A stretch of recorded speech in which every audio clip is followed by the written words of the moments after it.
ناظرین، گھوڑے کا گوشت حلال ہونے کے باوجود کیوں نہیں کھایا جاتا؟ کون کون سے مفسرین گھوڑے کا گوشت کھانے کی اجازت دیتے ہیں اور کون کون سے مفسرین اس کا گوشت کھانے سے منع فرماتے ہیں؟ مفسرین گھوڑے کے گوشت کے بارے میں متذبذب کا شکار کیوں ہیں؟ اور اگر گھوڑے کا گوشت حلال ہے تو گدھے کا گوشت کیوں حرام ہے؟ کیا نبی کریم صلی اللہ علیہ وسلم نے بھی گھوڑے کا گوشت کھایا تھا؟ آج ہم آپ کو قرآن مجید اور احادیث مبارکہ کی روح سے گھوڑے کے گوشت کے بارے میں انتہائی اہم معلومات فراہم کریں گے، لہٰذا ویڈیو کو آخر تک لازماً دیکھیے گا۔ ناظرین، امام ابو یوسف، امام محمد اور امام شافعی کے نزدیک گھوڑے کا گوشت کھانے میں کوئی حرج نہیں، اور امام اعظم امام ابو حنیفہ رحمۃ اللہ علیہ اور امام مالک رحمۃ اللہ علیہ کے نزدیک گھوڑے کا گوشت مکروہ تحریمی ہے۔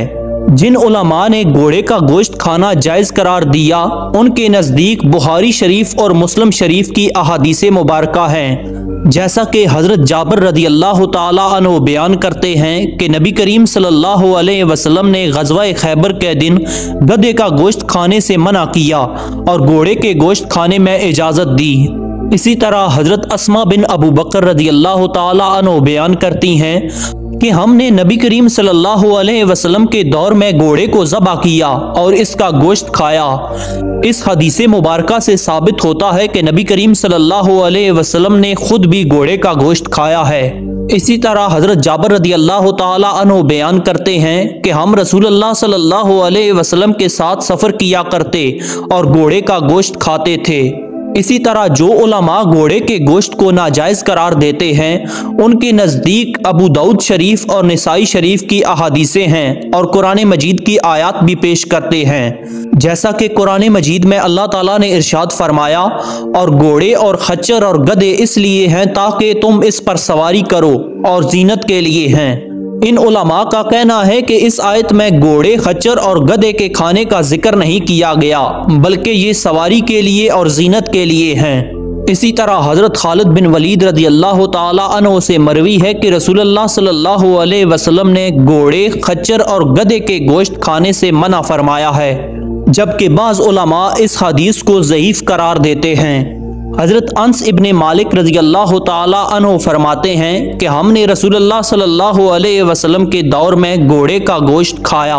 حضرت خریس رضی اللہ تعالی عنہ فرماتے ہیں کہ ہم میں سے جب کسی کی گھوڑی بچہ پیدا کرتی تو ہم اسے ذبح کر دیتے اور کہتے کہ معاملہ حکمت کے قریب ہے۔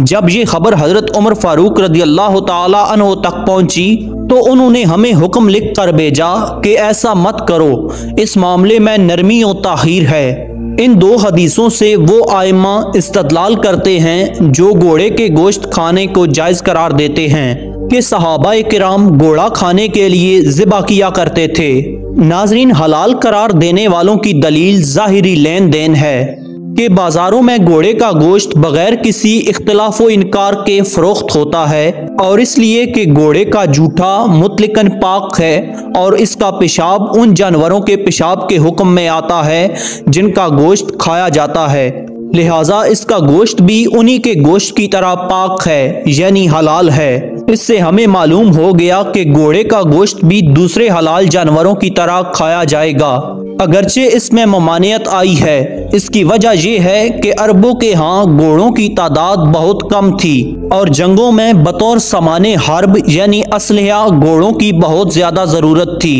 اور اگر گھوڑے ذبح کر کے کھا لیے جاتے تو گھوڑے کم پڑ جاتے، اسی لیے انہیں گھوڑوں کا گوشت کھانے سے منع فرمایا گیا۔ ناظرین، سارے کلام کا خلاصہ یہ ہے کہ گھوڑے کا گوشت کھانے میں احادیث مبارکہ میں جو ممانعت آئی ہے وہ حضرت امام اعظم امام ابو حنیفہ رحمۃ اللہ علیہ کے آخری قول کے مطابق اور امام شافعی کے نزدیک حرام ہونے کی وجہ سے نہیں، بلکہ اس لیے ہے کہ گھوڑا جہاد کے لیے استعمال ہوتا ہے اور اسے عام جانوروں کی طرح ذبح کرنے سے اعلی جہاد میں کمی واقع ہوتی ہے، جو کہ حکمت عملی کے خلاف ہے۔ اور اس کا جھوٹا اسی طرح پاک ہے جس طرح انسان کا۔ علامہ ابن عابدین شامی کی تحقیق کے مطابق امام اعظم امام ابو حنیفہ رحمۃ اللہ علیہ نے وفات سے 3 دن قبل گھوڑے کے گوشت کی حرمت سے رجوع کر لیا تھا اور اسی پر فتویٰ ہے۔ آج کے دور میں بھی جنگ کے دوران اور سرحدوں کی حفاظت کے لیے دشوار گزار راستوں سے ہوتے ہوئے مختلف اہم پوسٹوں تک پہنچنے میں گھوڑوں کا استعمال کیا جاتا ہے۔ اسی وجہ سے ہر ملک کی قومی پریڈ میں فوج، پولیس کے گھڑ سوار دستے بھی پیش ہوتے ہیں، اور حدیث پاک میں ہے کہ گھوڑوں کی پیشانی میں قیامت تک کے لیے خیر لکھ دی گئی ہے۔ اسی لیے یہ اشکال بھی لازم نہیں آتا کہ گھوڑے اب آلہ جہاد نہیں رہے، لہٰذا گھوڑے کے گوشت کا حکم موجودہ زمانے میں بھی یہی ہے کہ گھوڑے کا گوشت حلال و طیب ہونے کے باوجود کھانا مکروہ تحریمی ہے۔ بہت سے حضرات کے ذہن میں ایک سوال آتا ہے کہ اگر گھوڑے کا گوشت حلال ہے تو گدھے کا گوشت کیوں حرام ہے؟ اللہ تعالیٰ نے رہتی دنیا تک کے تمام انسانوں کو رسول اللہ صلی اللہ علیہ وسلم کی پاسداری کا حکم دیتے ہوئے سورہ حشر میں ارشاد فرمایا کہ جو حکم رسول اللہ صلی اللہ علیہ وسلم تمہیں دیں اسے تھام لو، اور جس سے منع کریں اس سے باز آ جاؤ۔ اسی طرح ایک اور مقام پر اللہ تعالیٰ نے ارشاد فرمایا کہ رسول اللہ صلی اللہ علیہ وسلم اپنی طرف سے اپنی خواہش سے کوئی گفتگو نہیں فرماتے، اپنی طرف سے کوئی حکم صادر نہیں فرماتے، بلکہ جو بھی حکم صادر فرماتے ہیں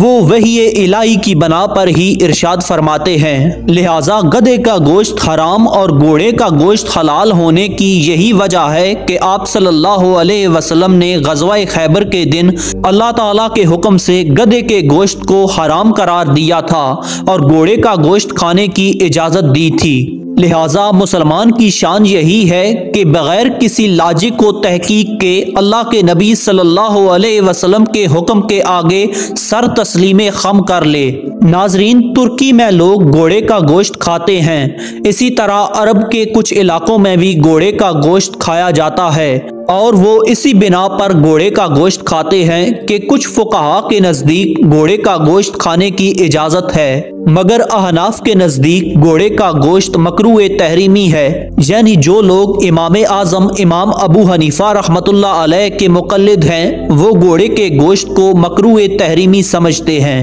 اس کے علاوہ شرعی احکامات کے مطابق جو جانور نوکیلے دانت رکھتے یا اپنا شکار چیر پھاڑ کر کھاتے ہیں وہ کھانے میں حرام قرار دیے گئے ہیں۔ اسی طرح حشرات الارض کیڑے مکوڑے کھانے سے روکا گیا، جبکہ سمندری مخلوق میں مچھلی کے علاوہ تمام کو کھانے سے منع کیا گیا۔ اس کے علاوہ ٹڈی جو کھیتوں پر حملہ کرتی ہے اس کی ٹانگیں اور پر وغیرہ علیحدہ کر کے اسے بھی کھایا جا سکتا ہے۔ ناظرین، اگر آپ کو ہماری یہ ویڈیو پسند آئی ہو تو ویڈیو کو لائک اور چینل کو سبسکرائب ضرور سے کر دینا، اور اگر آپ کی کوئی رائے ہو تو کومنٹ سیکشن میں اس کا اظہار ضرور کیجیے۔ اپنا بہت سارا خیال رکھیے گا، ساتھ ہمارے اس چینل کا بھی۔ اللہ حافظ۔